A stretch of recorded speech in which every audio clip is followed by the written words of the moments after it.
Hi guys, welcome to Mupalai Training Academy. So guys, வந்து SSC GD reasoning நம்ம பார்த்துட்டு இருக்கக்கூடிய செக்ஷன்ஸ்ல வந்து நம்ம இது ஏற்கனவே கிட்டத்தட்ட ஒரு 6 வீடியோ பார்த்துட்டு இருப்போம். Letter series, number series, analogy, classification, word formation, coding decoding அப்படின்னு நிறைய டாபிக்ஸ் முடிச்சிட்டோம். ஸோ அதை தொடர்ந்து இன்னைக்கு நம்ம பார்க்கக்கூடிய டாபிக்னுடைய பேர் என்னன்னு பார்த்தீங்கன்னா ரேங்கிங். ஸோ ரேங்கிங் வந்து உன்னுடைய எக்ஸாம்ல ஒரு முக்கியமான ரோலும் பிளே பண்ணும். இதுவுமே முக்கியமான கொஸ்டினாக தான் வந்து அமையும். ஸோ ஓகேவா, தரவரிசை. தரவரிசையை பொறுத்தவரை 2 வரிசைகளை வைத்து கேள்விகள் கேட்க வாய்ப்புள்ளது. ஒன்று இந்த மாதிரி மேல இருந்து கீழே வரக்கூடிய வரிசை, இன்னொன்னு இந்த பக்கம் சைட்ல இருந்து இந்த பக்கம் சைட்ல போகக்கூடிய வரிசை, அதாவது இடம் இருந்து வலம் போகக்கூடிய வரிசை. அப்போ இதுல சில க்ளூ வேர்ட்ஸ் எல்லாம் கொடுக்க போறாங்க. அதை வச்சுதான் நம்ம என்ன பண்ண போறோம், எந்த வரிசையில வந்து கேள்விகள் கேட்கப்பட்டிருக்குன்றதை ஐடென்டிஃபை பண்ண போறோம். ஸோ இந்த மாதிரியான ஒரு வரிசை இருந்துச்சுன்னா டாப் பாட்டம் அப்படின்னு சொல்லிட்டு கொடுப்பாங்க. அதாவது மேலிருந்து கீழிருந்து அப்படின்ற வார்த்தைகளை கொடுத்தாங்கன்னா இந்த மாதிரி நேரா இருக்கிற வரிசை. இந்த மாதிரி இருக்க வரிசையில இடம் வலம் அப்படின்னு சொல்லிட்டு க்ளூ கொடுப்பாங்க. அப்ப இடம் வலம்னா இந்த மாதிரி இருக்க வரிசைன்னு நீங்க புரிஞ்சுக்கணும். அப்ப இந்த மாதிரி இருக்கக்கூடிய வரிசை வந்து இடம் இருந்து வலம் இருந்துன்னு கொடுக்க போறாங்க. உன்னுடைய இடது கை பக்கம் இருக்கிறது இடம், உன்னுடைய வலது கை பக்கம் முடிகிற மூளை வந்து வலது. அப்ப நான் இப்படி பாக்குறேன்னா இடது இது வலது இது, அப்ப அதுதான் அப்படின்னு தெரிஞ்சுக்கணும். ஓகேவா, அதுதான் சொல்றேன். அதுக்கப்புறம் இந்த கணக்குல என்னெல்லாம் பண்ண போறீங்கன்னா ஒரு சின்ன சின்ன கூட்டல், ஒரு சின்ன சின்ன கழித்தல் மட்டும் தான் பண்ண போறீங்க. ஈஸியான ஒரு கணக்கு தான். ஸோ ஒரு கணக்குல இப்போ நம்ம ஒரு மாடல் தான் வச்சிருக்கேன். ஸோ நம்ம எக்ஸ்பிளைன் பண்ணிட்டே வரும்போது கூட சேர்த்து பார்த்துருங்க. ஸோ ஈஸியாவே உங்களுக்கு புரிய ஆரம்பிச்சிடும். ஓகேவா, ஸோ டைம் வேஸ்ட் பண்ணாம நம்ம கிளாஸ்க்குள்ள போயிடலாம். ஃபர்ஸ்ட் கொஸ்டின் வந்து சுமித் என்ற மாணவன் மேலிருந்து 9வது இடத்தையும் கீழிருந்து 38வது இடத்தையும் பிடித்துள்ளார் எனில் மொத்தம் வகுப்பில் எத்தனை பேர்? இப்போ நான் ஏன் இங்கிலீஷ்ல கொஸ்டின் படிக்கலாம் அப்படின்னா, இங்கிலீஷ்ல கொஸ்டின் படிச்சாலுமே நம்மளுடைய மைண்ட் ஆட்டோமேட்டிக்கா லிட்டரலா எதுல தான் புரிஞ்சுக்கும் அப்படின்னு பாத்தீங்கன்னா நம்மளுடைய ஓன் மதர் டங்கான தமிழ் அப்படில தான் அண்டர்ஸ்டாண்ட் பண்ணிக்கும். ஸோ அதனாலதான் நான் தமிழ்லேயே படிச்சு காமிச்சிட்டேன். வேணும்னா இங்கிலீஷ்ல கூட பாத்துக்கோங்க. Suman rank 9th from top and 38th from பாட்டம்னு கொடுத்துருக்காங்க. அப்போ ஒரு லைன் இருக்கு. இந்த லைன்ல சுமன் அப்படின்னு ஒரு பையன் இருக்கான். இந்த சுமன் என்ற பையனை மேல இருந்து கூட்டி இருந்தா 9வதா வரான். இதே சுமன் என்ற பையனை கீழே இருந்து கூட்டி இருந்தா 38வதா வரான். அப்ப மொத்தம் எத்தனை பேர் இந்த வரிசையில் இருக்காங்க அப்படின்னு சொல்லிட்டு கேட்கிறாங்க. ஓகேவா, வகுப்புல எத்தனை பேர் அப்படின்னு சொல்லிட்டு கேட்கிறாங்க. ஒண்ணும் இல்லம்மா, ஒருவருடைய இடம் 2 பக்கம் இருந்து தெரிஞ்சிடுச்சுனாலும் இது மேலிருந்து கீழிருந்துன்றதுனால இந்த மாதிரியான வரிசை. இதே இடமிருந்து வலம் இருந்து இப்படி இருக்கிற வரிசையில ஒருவருடைய இடம் 2 புறம் இருந்து தெரிஞ்சிட்டாலும் அந்த 2 நம்பரையும் கூட்டி நீ என்ன பண்ணணும்னா -1 பண்ணணும். இதுதான் கான்செப்ட். அந்த 2 நம்பரையும் கூட்டி -1 பண்ணணும். ஏங்க -1 பண்றேன்னா, சுமனை நான் எத்தனை முறை எண்ணிட்டேன்? 2 முறை. மேல இருந்து 9வதுன்னு சொல்லிட்டேன், கீழே இருந்து 38வதுன்னு சொல்லிட்டேன். ஸோ 2 முறை நான் சுமனை எண்ணிட்டதுனால ஒரு முறையை கழிக்க வேண்டிய சூழ்நிலைக்கு தள்ளப்படுறேன். அதனால 2 நம்பரையும் கூட்டி 1 கழிக்க போறேன். சோ 9ஐயும் 8ஐயும் கூட்டினா என்னமா வரும்? 17.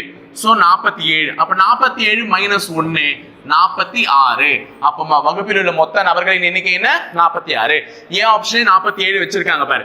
ஏன்னா சில பேர் பதட்டத்துல கூட்டின உடனே 47 பார்த்த உடனே ஆப்ஷன்ல அதை பிக் பண்றதுக்கான வாய்ப்புகள் இருக்கு. அதனால ஏன் ஆப்ஷன்லயே ஒரு ஆப்ஷன் வைக்கிறாங்கன்னா அதெல்லாம் தவறு அப்படின்னு சொல்லிட்டு தெளிவா புரிஞ்சுக்கிட்டு ஆன்சர் பண்றதுக்கான வழியை பாருங்க. சோ ரெண்டாவது கேள்வி வந்து கொஞ்சம் பெரிய கொஸ்டின் தான். ஸோ பார்த்துடலாம். ஃபர்ஸ்ட் இங்கிலீஷ் கொஸ்டின்ஸ் வந்து இங்கிலீஷ் மீடியம் ஸ்டூடெண்ட்ஸ் வந்து அதை பார்த்து வச்சுக்கோங்க. ஏன்னா எக்ஸ்பிளைன் பண்ணுறதுக்கு எனக்கு கீழே இடம் வேணும். அதனால நான் தமிழ் தான் எடுத்துக்க போறேன். ஸோ ஒரு வரிசையில் அமீர் தான் முன்னிருந்து 10வது இடத்துல இருக்கா. அப்போ ஏதோ ஒரு வரிசை, அந்த வரிசையில அமீர் தான் ஒரு பொண்ணு இருக்காங்க. அமீர் தான் முன்னாடி இருந்து எத்தனாவது இடம்? 10வது இடம். அப்போ ஒரு வரிசையில் அமீர் தான் முன்னிருந்து 10வது இடம். முகுல் என்பவன் பின்னிருந்து 25வது இடம். அப்ப முகுல்னு ஒரு பையன் இருக்கான் அதே வரிசையில. அவன் பின்னாடி இருந்து எத்தனாவது இடம்? 25வது இடம். இது முகுல். அப்ப அமீர்தாவை பத்தி சொல்லும் போது முன்னாடி இருந்து சொல்லியிருக்காங்க, முகுலை பத்தி சொல்லும் போது பின்னாடி இருந்து சொல்லியிருக்காங்க. சரி, அடுத்தது மம்தா அவர்கள் இருவருக்கும் நடுவில் உள்ளாள். மம்தான்ற ஒரு பொண்ணு இவங்க 2 பேருக்கும் நடுவுல இருக்காங்க. மம்தா ஒரு பொண்ணு 2 பேருக்கும் நடுவுல இருக்காங்க. இப்போ வரிசையில் 50 பேர் உள்ள நிலையில் முன்னிருந்து மம்தாவின் இடம் என்னன்னு கேட்கிறாங்க. நல்லா கவனிங்க. அமீர் தான் முன்னாடி இருந்து 10வது இடம், முகுல் பின்னாடி இருந்து 25வது இடம். வரிசையில மொத்தம் எத்தனை பேரு? 50 பேரு. அப்ப 50 பேர் கொண்ட வரிசையில தான் அமீர் தான் முன்னாடி இருந்து 10, முகுல் பின்னாடி இருந்து 25. மம்தா இவங்க 2 பேருக்கும் சரியா நட்ட நடுவுல இருக்காங்க. அப்படின்னா மம்தாவின் இடம் முன்னிருந்து என்ன அப்படின்னு சொல்லிட்டு கேட்கிறாங்க. அப்ப முதல்ல இந்த நடுவுல எத்தனை பேர் இருக்காங்கன்றதை நீ கண்டுபிடிக்கணும். அதுக்கு என்ன பண்ண போறேன்னா, இந்த அமீர்தாவையும் முகுலையும் கழிச்சிட போறேன். அமுல் பின்னாடி இருந்து 25, அமீர்தா முன்னாடி இருந்து சாரி, முகுல் பின்னாடி இருந்து 25, அமிர்தா முன்னாடி இருந்து 10. சோ இந்த 10 பேரும் எனக்கு தேவையில்லை, இந்த 25 பேரும் எனக்கு தேவையில்லை. ஏன்னா இந்த நடுவில் உள்ளவர்களுடைய எண்ணிக்கை தெரிஞ்சாதான் அதுல நடுவுல யார் இருக்காங்கன்றது கண்டுபிடிக்க போறேன். அதனால 25 ஒரு 10 35. அப்ப எனக்கு 35 பேர் 50 பேர்ல தேவையில்லை. சோ 35 பேரை கழிச்சுட்டா 50ல 35 போச்சுன்னா 15. அப்ப இந்த நடுவில் உள்ள மாணவர்கள் மட்டும் எத்தனை பேர்? 15 பேர். அந்த 15ல நடுவுல தான் மம்தா இருக்கா. அப்ப இந்த பக்கம் 7, இந்த பக்கம் 7, நடுவுல இருக்க அந்த ஒருத்தி தான் மம்தா. ஏன்னா 15 அப்படிதான் பிரிக்க முடியும். 7 7 பிரிச்சா நடுவுல மம்தா. அப்ப இங்க இருக்கா. அப்ப இப்ப இதை வச்சு சொல்லலாமா? முன்னாடி இருந்து அமிர்தா 10, 10ஓட ஒரு 7 17, மம்தாவினுடைய இடம் என்ன? 18. அப்போ சி ஆப்ஷன்ல இருக்கக்கூடிய 18. புரியுதாமா? சோ இவ 8வது ஆளா இருக்கா, அதாவது அமிர்தாக்கு அடுத்து 8வது ஆளா இருக்கா. சோ 18வது ஆள். ஈஸியா கண்டுபிடிச்சிடலாமா? அடுத்த क्वेश्चन. ஓகே, இதுவும் கொஞ்சம் பெருசா இருக்கு. So English medium students screenshot எடுத்துக்கோங்க. நான் வந்து தமிழ்ல எக்ஸ்பிளைன் பண்ணிடுறேன். தமிழ்ல தான் கொஸ்டின்ஸ் வைக்க போறேன், அதுக்காக சொல்றேன். ஓகேவா? அடுத்தது, ஒரு வரிசையில் அருள் என்ற மாணவன் வலப்புறம் இருந்து 12வதாகவும் இடப்புறம் இருந்து 4வதாகவும் இருக்கிறான். அப்போ ஒரு வரிசை இருக்கு, வலப்புறம் இடப்புறம் சொன்னதால இந்த மாதிரியான வரிசை தான்.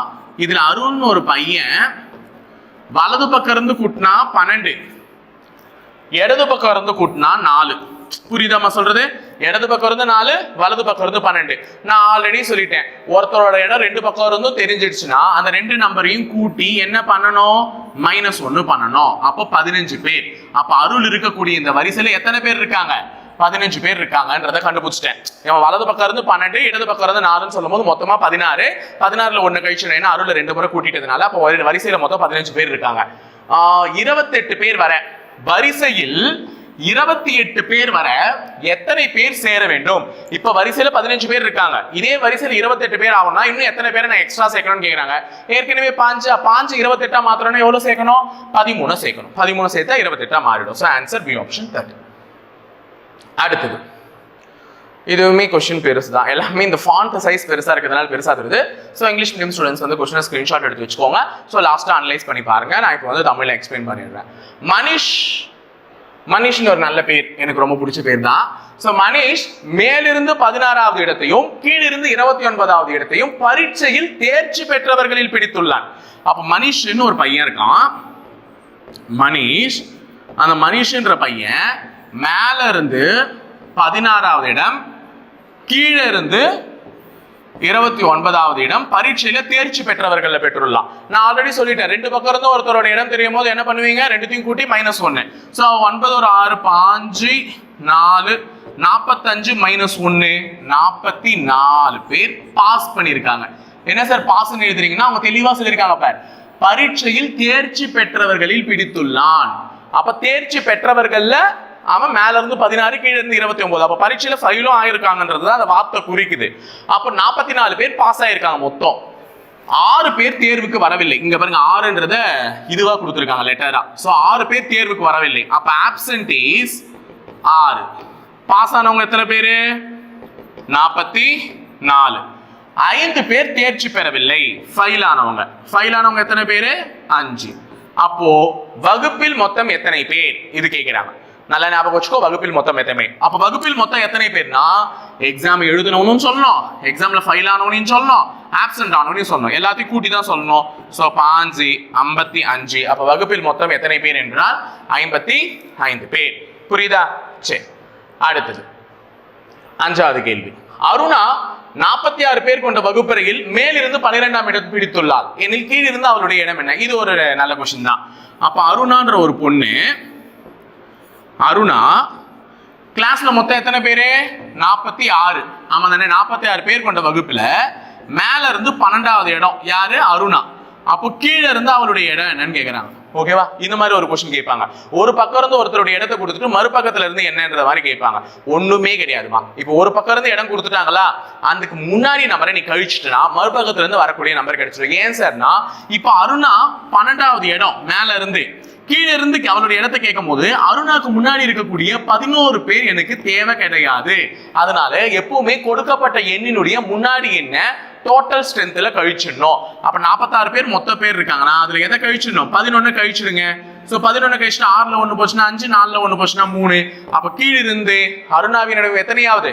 35வது. ஏன்னா முன்னாடி நம்பரை கழிச்சிடணும், கொடுத்த நம்பருக்கு முன்னாடி நம்பரை கழிச்சிடணும். ஓகேவா? 5 கேள்வி முடிஞ்சிச்சு. ஆறாவது கேள்வி. ஓகே, போடலாமா எதுவும்? சரி. 10 மாணவர்கள் கொண்ட வரிசையில், மொத்த வரிசையில் எத்தனை பேர்? 10 மாணவர்கள். ரோஹித் இடதுபுறமாக 2 இடங்கள் தள்ளினால் மொத்தம் எத்தனை பேர்னா வரிசையில 10 பேர். அதனால நீ அதெல்லாம் உட்காந்து 10 கோடு எல்லாம் போடாத, ஏன்னா அதெல்லாம் தப்பா போயிடும். சோ 10 மாணவர்கள் இருக்காங்க, அதுல ரோஹித் இடப்புறமாக 2 இடங்கள் தள்ளினால், ரோஹித்னு ஒரு பையன் இருக்காமா, அவன் இடதுபுறமா 2 இடம் தள்ளுறான். இடதுபுறம் இது இந்த பக்கம் தான். சோ இடதுபுறமா 2 இடம் தள்ளுறான். ஃபர்ஸ்ட் ஒரு இடம் தள்ளிட்டான், அடுத்தது இடதுபுறமா எத்தனை இடம் தள்ளுறான்? 2 இடம். அப்ப ரோஹித்தினுடைய பழைய இடம் இது. அப்ப ரோஹித் வந்திருக்கக்கூடிய புது இடம் இது. புரியுதா? ரோஹித்தே தான் இது. ரோஹித்தின் புதிய இடம், அது ரோஹித்தின் பழைய இடம். அப்போ இது பக்கமா எத்தனை இடம் தள்ளுறான்? 2 இடம் தள்ளினா அவன் இடதுபுறம் இருந்து 7வதாக வருகிறான். இந்த மாதிரி 2 இடம் தள்ளின உடனே இடதுபுறத்துல இருந்து எத்தனாவது ஆளு? 7வது ஆள். எனில் வலதுபுறம் இருந்து அவனுடைய முந்தைய இடம் என்ன? நல்லா ஞாபகம் வச்சுக்கோங்க. இந்த மாதிரி 2 இடம் தள்ளினதுக்கு அப்புறமா தான் இடதுபுறத்துல இருந்து அவன் 7வது ஆள். அப்படின்னா வலது பக்கத்துல இருந்து அவனுடைய முன்னாடி இடம் என்னன்னு கேக்குறாங்க. இப்ப இருக்கிற இடத்தை கேட்கல, முன்னாடி இடம். கேள்வி எப்படி எல்லாம் சுத்தி வராங்க பாரு. அப்போ இடது பக்கத்துல இருந்து இந்த புதிய இடம் 7வதுனா இது எத்தனாவது? 8வது. இது எத்தனாவது? 9வது. அப்போ இடது பக்கத்துல இருந்து பழைய இடம் வந்து 9வது. அப்ப வலது பக்கத்துல இருந்து அந்த பழைய இடம் எத்தனாவதா இருக்கணும்? 2வது. எப்படி சார் சொல்றீங்கன்னா வரிசையில எத்தனை பேருன்னு சொல்லிட்டாங்க? 10 பேர். வரிசையில எத்தனை பேரு? 10 பேர். அப்ப இவனுக்கு அடுத்து ஒருத்தன் தான் இருந்திருப்பான். அப்ப வலது பக்கத்துல இருந்து பார்க்கும்போது இது 2வது இடம். சோ ஆன்சர் பி ஆப்ஷன்ல இருக்கக்கூடிய 2ஆம் இடம். ஓகேவா? அடுத்து 7வது क्वेश्चन. இதுவும் ரொம்ப பெருசா தான் இருக்கு, ஆனா ஈஸி தான். சோ கேர்ள்ஸ் பத்தின ஒரு क्वेश्चन தான். ஒரு லைன்ல இருக்கக்கூடிய கேர்ள்ஸ் எப்படி இடம் மாறுறாங்கன்ற மாதிரி. சோ வந்து ஸ்கிரீன்ஷாட் எடுத்து வச்சுக்கோங்க இங்கிலீஷ் மீடியம் ஸ்டூடெண்ட்ஸ். நான் இப்ப எக்ஸ்பிளைன் பண்ண போறது தமிழ்ல தான். ஒரு பெண்கள் வரிசை இருக்குமா, அதுல ஷில்பா என்பவர் இடமிருந்து 8வதாக இருக்கிறார். இதுதான் ஒரு பெண்கள் வரிசை. இதுல இடது பக்கம் இருந்து நல்லா கவனிங்க, இடது பக்கம் இருந்து 8வது ஆள் யாரு? ஷில்பா. அப்ப ஷில்பான்னு ஒரு பொண்ணு இருக்கு. இடது பக்கத்துல இருந்து இந்த ஷில்பாவை பார்த்தா 8வது ஆள். இதானே இடது பக்கம். சோ இடது பக்கத்துல இருந்து பார்த்தா 8வது ஆள். இதே ரீனா என்பவர் வலதுபுறம் இருந்து 17வதாக உள்ளாள். அப்ப அதுதான் வலதுபுறம். அந்த வலதுபுறத்துல இருந்து ரீனான்ற ஒரு பொண்ணு எத்தனாவதா இருக்காங்கன்னா 17வதா இருக்காங்களாம். ஃபர்ஸ்ட் லைன் 2 லைன் புரிஞ்சுச்சா? அப்ப ஷில்பா இடதுபுறத்துல இருந்து 8வது, ரீனா வலதுபுறத்துல இருந்து 17வது. இவர்கள் இருவரும் தங்களுடைய இடங்களை மாற்றிக்கொண்டால் ஷில்பா இங்க போயிடுறாங்க, ரீனா இங்க வந்துடுறாங்க. இடத்தை மாத்திக்கிட்டா ரீனா இங்க வந்துருவாங்க, ஷில்பா இங்க போயிடுவாங்க. சோ இவர்கள் இருவரும் தங்களுடைய இடங்களை மாற்றிக்கொண்டால் ஷில்பா என்பவள் இடமிருந்து 14வது இடம். அப்போ இப்ப இடத்தை மாத்தினதுக்கு அப்புறமா ஷில்பாவை கவுண்ட் பண்றாங்க. அப்ப ஷில்பா இடது பக்கத்துல இருந்து எத்தனாவதா வராங்களாம்? 14வதா வந்தா வரிசையில் மொத்தம் எத்தனை பேர்னு கேக்குறாங்க. நல்லா ஞாபகம் வச்சுக்கோ, இந்த ஷில்பா ரீனா கதையெல்லாம் நமக்கு சும்மா ஓட்டி இருக்காங்க. நம்மளுடைய எண்ணம் என்ன தெரியுமா? இப்போ இடத்தை மாத்தினதுக்கு அப்புறமா ஷில்பா தான் இடமிருந்து 14வதுன்னு சொல்லிட்டாங்க. அப்போ இந்த இடத்தை பத்தி தான் சொல்லிட்டு இருக்காங்க.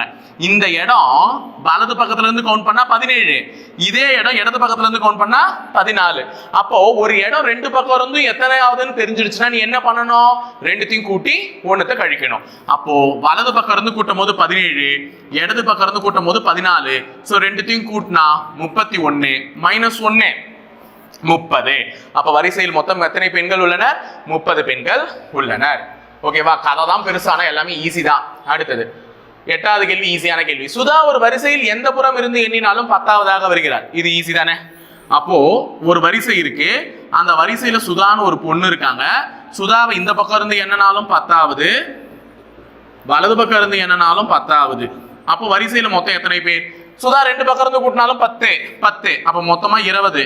20ன்னு போட்டுடலாமா? ஆன்சர் இருக்கு தப்பு. ஏன்னா என்ன பண்ணணும்? 1 கழிக்கணும். அப்ப ஆன்சர் 19. அப்ப வரிசையில் மொத்தம் எத்தனை பேர்? 19 பேர். ஓகேவா? அடுத்து 9வது கேள்வி. பா பெருசா இருக்கு. இதுல எத்தனை கேள்வி கேட்டிருக்காங்க? 9, 10, 11, 12, 13 3 கேள்வி கேட்டிருக்காங்கம்மா. ஸோ சார் 5 கேள்வி கேட்டிருக்காங்க. அப்போ definitely we want to calculate is on the base. சரி, ஓகே. நான் வந்து English medium question first screenshot எடுத்து வச்சுக்கோங்க. நான் தமிழ்ல தான் எக்ஸ்பிளைன் பண்ண போறேன். எனக்கு இவ்வளோ பெரிய கொஸ்டின் இருக்கு, நம்ம கீழே தானே வரைய போறோம். ஸோ இதை வந்து ஸ்கிரீன்ஷாட் எடுத்து வச்சுக்கோங்க. இப்போ தமிழ் மீடியத்துல கொஸ்டின்ஸ் பார்த்துக்கோங்க. ஸோ என்ன அப்படின்னு பார்த்தீங்கன்னா, ABCDEF ஆகிய 6 பேர் வெவ்வேறு எடையை உடையவர்கள். யார் யாரு? இது வந்து ஆர்டர் கொஸ்டின்மா, இதே ரேங்கிங்ல தான் வரும். ஸோ 6 பேர் இருக்காங்க, எல்லாருக்கும் எடை வேற வேற, ஒருத்தர் 50 கிலோ, ஒருத்தர் 100 கிலோ, அந்த மாதிரி வேற வேற இடையில இருப்பாங்க போல இருக்கு. ஸோ டி என்பவர் 2 பேரை விட மட்டுமே வலுவானவர். நல்லா ஞாபகம் வச்சுக்கோ, மொத்தமா 6 பேர். ஸோ 6 கோடு போட்டுரு, 1 2 3 4 5 6, எல்லாரும் வேற வேற இடம் தானே. அப்ப இவனை விட இவன் அதிகமா இருப்பான், இவனை விட இவன் அதிகமா இருப்பான், அந்த மாதிரி அதிகம்ன்றதை காட்டுறதுக்காக இந்த கிரேட்டர் தென் சிம்பிள் போட்டுக்கிறேன் நடுவுல. ஸோ 6 பேர். ஓகேவா? அதுல ஃபர்ஸ்ட் டி பத்தி பேசுறாங்க. டி என்பவர் 2 பேரை விட மட்டுமே வலுவானவர். 2 பேரை விட மட்டும்தான் வலுவானவராம். அப்ப மத்த எல்லாரை விட அவன் வலு கம்மி, அததான் அவங்க சொல்றாங்க. புரியுதா? அப்ப டி என்பவர் 2 பேரை விட மட்டுமே வலுவானவர். அப்ப டி எங்க போடலாம்? இந்த இடத்துல போடலாம். ஏன்னா இங்க போட்டாதான் சரியா இருக்கும். 2 பேரை விட மட்டும்தான் டி வைட், பாக்கி இருக்க எல்லாரை விட டி வைட் கம்மி. ஓகேவா? டி என்பவர் 2 பேரை விட மட்டுமே வலுவானவர். இ என்ற ஒரே நபர் எஃப்ஐ விட வலுவாகவும் டிஐ விட வலு குறைந்த நபராகவும் இருப்பார். அப்போ ஈன்னு ஒருத்தன் இருக்கான், அவன் எஃப் விட அதிகமா இருப்பான், டிஐ விட வலு குறைஞ்சிருப்பான். டிஏ இங்க இருக்கானா, அப்ப டிஐ விட வலு குறைஞ்சிருக்கணும்னா இந்த 2 டேஷ்ல தான் வரணும். அப்போ இ என்ற ஒரே நபர் டிஐ விட வலு குறைந்தவர், எஃப்ஐ விட வலுவானவர். தெளிவா சொல்லியிருக்காங்களா? அப்ப இ என்ற நபர் எஃப்ஐ விட வலுவாகவும் டிஐ விட வலு குறைந்த நபராகவும் இருப்பார். அப்ப லாஸ்ட்ல டிஎஃப் வந்துருவாங்க. சோ அடுத்தது சி என்பவரின் எடை பியின் எடையை விட மட்டுமே குறைவு. அப்ப சின்னு ஒருத்தன் இருக்கான், அவனோட எடை யாரை விட மட்டும்தான் குறைவு? பியினுடைய எடையை விட மட்டும்தான் குறைவு. அப்ப பியை விட மட்டும்தான் சியோட விட குறைவு, பாக்கி இருக்கிற எல்லாரை விட அதிகம். இதுதான் அதை சொல்லுது. சி என்பவரின் எடை பி என்பவரின் எடையை விட மட்டுமே குறைவு, மீதமுள்ள எல்லாரை விட அதிகம்னு சொல்றாங்க. அப்ப ஒரு டேஷ் தான் மீந்து இருக்கு, அது யாரு? ஏ. ஏன்னா ஏவை பத்தி எதுவுமே சொல்லலாம் சொல்லக்கூடாது. ஒரு டேஷ் மீந்து இருக்கா, ஒருத்தன் தான் மீந்து இருக்கான், ஏ வாங்க போட்டுடலாம். இப்போ மூன்றாவது அதிக எடை கொண்டவர் 150 கிலோ. மூன்றாவது அதிக எடை யாரு?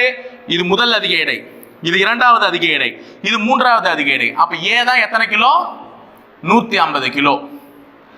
ஐந்தாம் அதிக எடை கொண்டவர் 110 கிலோ. அப்ப இவர் தான் ஐந்தாவது அதிக எடை. அப்ப இவர் 110 கிலோ. புரிஞ்சுதா? அப்போ ஏ 150 கிலோ, இ 110 கிலோ. அப்ப இதுதான் ஆர்டர்.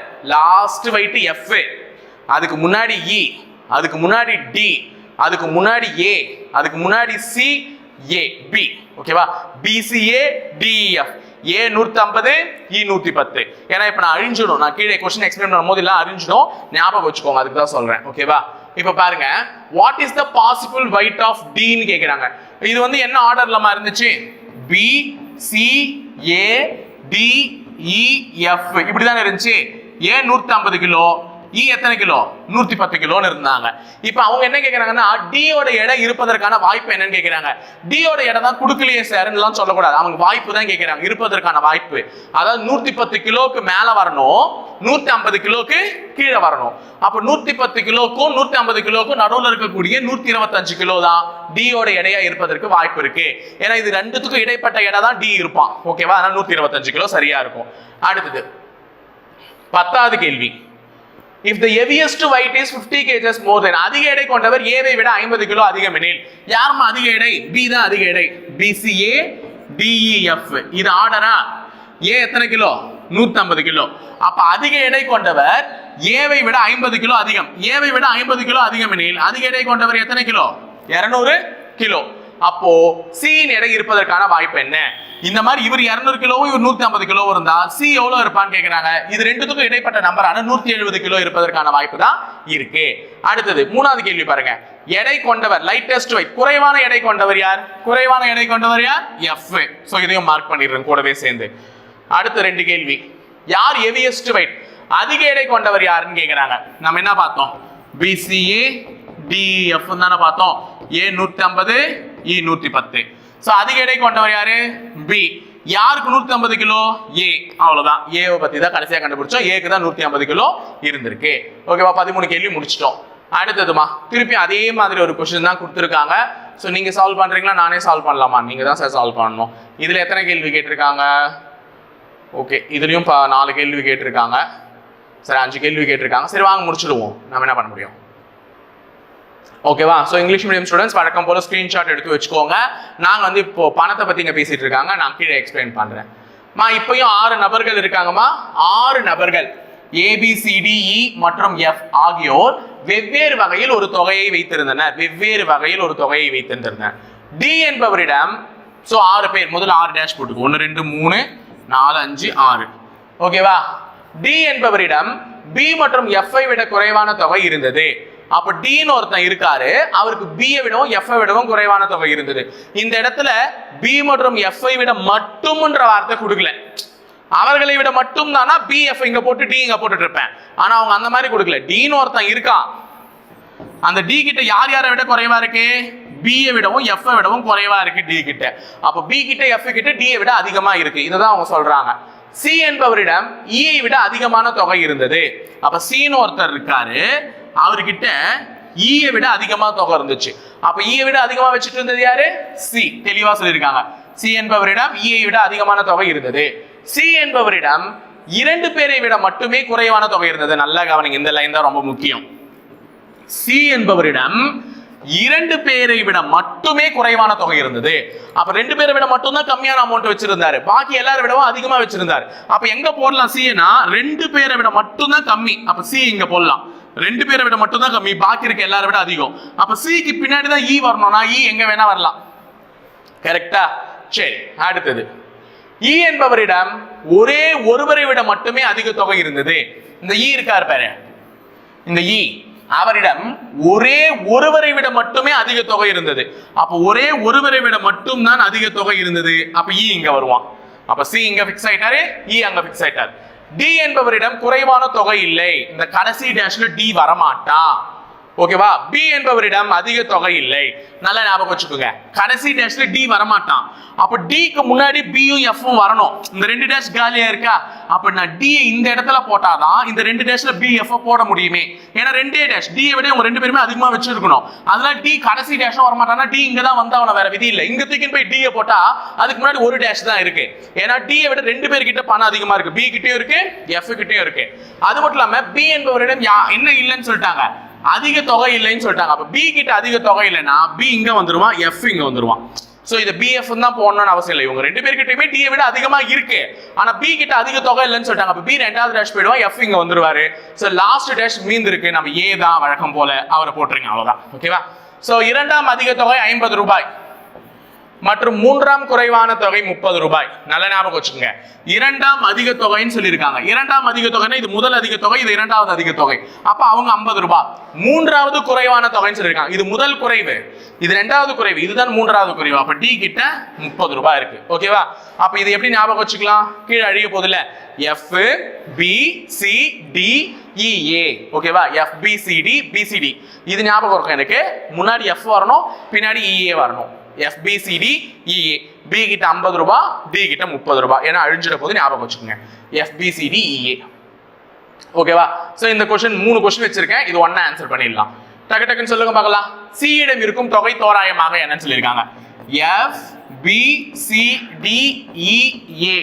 B கிட்ட 50 ரூபாய், D கிட்ட 30 ரூபாய் இருக்குன்னு நம்ம பார்த்திருக்கோம். சோ C கிட்ட இருக்கக்கூடிய தோராயமான அமௌண்ட் 40க்கும் 50க்கும் நடுவுல இருக்கக்கூடிய 47 ரூபாய். சாரி, 30க்கும் 50க்கும் நடுவுல இருக்கக்கூடிய 47 ரூபாய். Who have the least amount? யாரிடம் குறைவான தொகையை கொண்டவர் யாருன்னா A தான். சோ A தான் குறைவான தொகை. Who have the highest amount? அதிகமான தொகையை உடையவர் யாருன்னா F. சோ C ஆப்ஷன்ல இருக்கக்கூடிய F. அடுத்தது 17வது கேள்வி. Who holds the money 50 rupees? 50 ரூபாயை உடையவர் யாரு? B. 30 ரூபாயை உடையவர் யாரு? டி. ஓகேவா. டி முடிஞ்சிருச்சா? சோ இதெல்லாம் கரெக்டா நமக்கு மார்க் ஆயிடுச்சு. அடுத்தது இதுலயும் வந்து ஒரு சில क्वेश्चंस அதே மாதிரி தான் கொடுத்திருக்காங்க. யாரை விட யார் பெரியவர், யாரை விட யார் சின்னவர்னு. சோ இங்கிலீஷ் மீடியம் ஸ்கிரீன்ஷாட் எடுத்து வச்சுக்கோங்க தயவு செஞ்சு. இப்போ நம்ம தமிழ்ல வச்சு எக்ஸ்பிளைன் பண்ணிடலாம். பிந்து என்பவர் நந்துவை விட பெரியவர். பிந்து என்பவர் நந்துவை விட பெரியவர். அப்போ பிந்துன்னு ஒருத்தர் இருக்காங்க, இவங்க யாரை விட பெரியவங்க? நந்துவை விட பெரியவங்க. அப்ப நந்துவை விட பிந்து தான் பெரியவங்க. ஓகேவா. நந்து என்பவர் தாரக்கை விட பெரியவர். இந்த நந்து இருக்காங்க பாருங்க, இவங்க யாரை விட பெரியவங்க? தாரக்கை விட பெரியவர். தாரக் என்பவர் ஒலியை விட சிறியவர். ஒலியை விட சிறியவர். இந்த தாரக் வந்து ஒலியை விட சிறியவர். ஓகேவா. பிரேம் என்பவர் பிந்துவை விட பெரியவர். பிந்துவை விட பெரியவர் யாரு? பிரேம். இது பிக்ஸ் பண்ணிட்டேன். இந்த ஒலி பத்தி தான் இன்னும் சொல்லல, நல்ல ஞாபகம் வச்சுக்கோங்க. கிட்டு என்பவர் பிரேமை விட பெரியவர். கிட்டு என்பவர் பிரேமை விட பெரியவர். நல்லா ஞாபகம் வச்சுக்கோ, இதெல்லாம் அவங்க சொன்னதை எழுதிட்டேன். பிந்து என்பவர் நந்துவை விட பெரியவர். நந்து என்பவர் தாரக்கை விட பெரியவர்.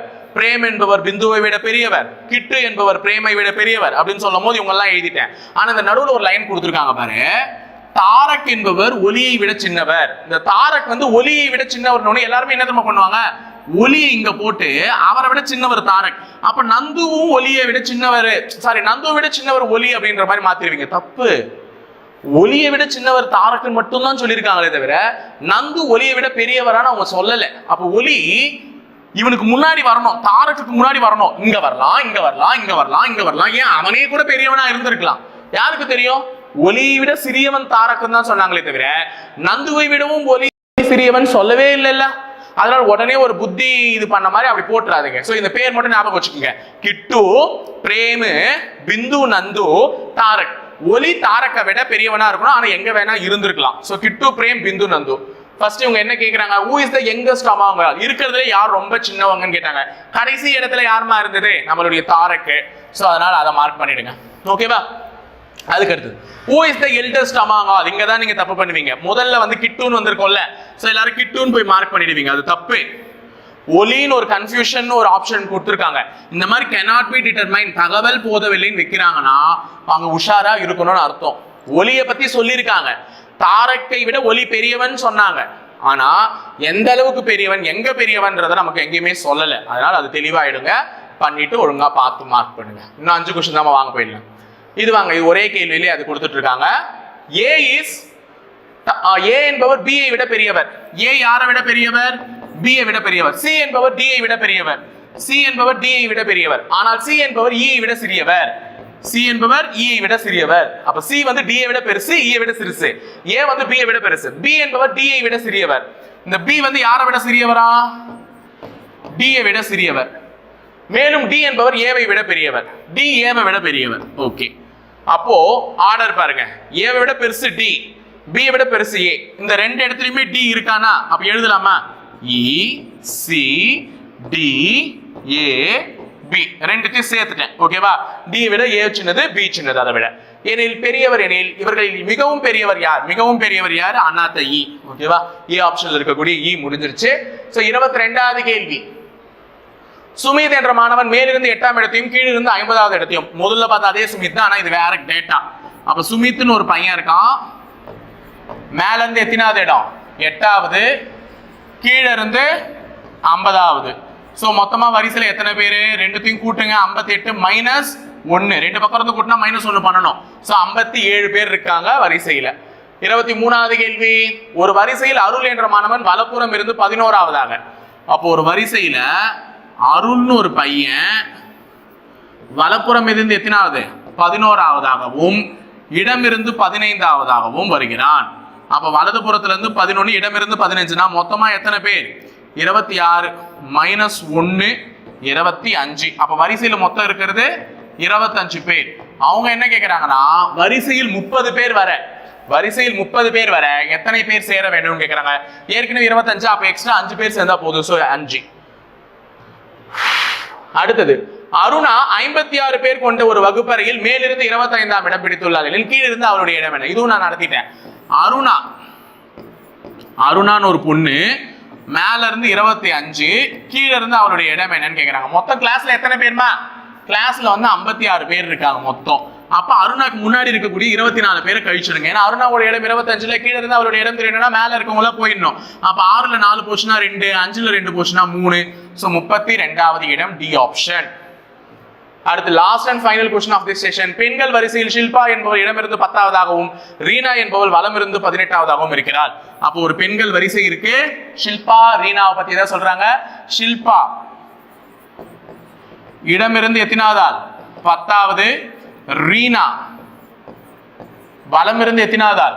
18வது. இது வலம், இது இடம். இருவரும் இடத்தை மாத்திக்கிட்டாங்க. ரீனா இங்க வந்துட்டாங்க, ஷில்பா இங்க போயிட்டாங்க. இடங்களை மாற்றிக்கொண்டால் ஷில்பா என்பவள் இடமிருந்து 32. இப்ப ஷில்பாவை என்ன? இடமிருந்து 32. அப்ப இந்த ஒரு இடம் தான் வலமிருந்து 18, இடமிருந்து 32 சொல்லியிருக்காங்க. அப்ப 18 32 கழிச்சா 50, கூட்டினா 50 வரும். 50 மைனஸ் 1 49. ஏன்னா ரெண்டு பக்கமும் நம்பர்ஸை கூட்டினதுனால ஒன்னு என்ன பண்ணணும்? கூட்டி கழிக்கணும். ஓகேவா? சோ 25 கேள்விகள் முடிந்தது. ஸோ இன்னைக்கு ரீசனிங்கில் ரேங்கிங்கை பற்றின ஒரு நல்ல ஒரு ஆர்டர் அண்ட் ரேங்கிங் 2 டாபிக்குமே இதில் கவர் பண்ணிட்டேன். ஸோ இன்ட்ரெஸ்ட்டாக போயிருக்கோம் நம்புறேன், நிறைய விஷயங்களையும் தெரிஞ்சுக்கிட்டு இருப்பீங்க. ஸோ தொடர்ந்து சப்போர்ட் பண்ணுங்க முப்படை பயிற்சி மையத்துக்கு, நிறைய விஷயங்களை தெரிவிப்பீங்க. இணைந்திருக்க, தொடர்ந்து பயணிப்போம். நன்றி.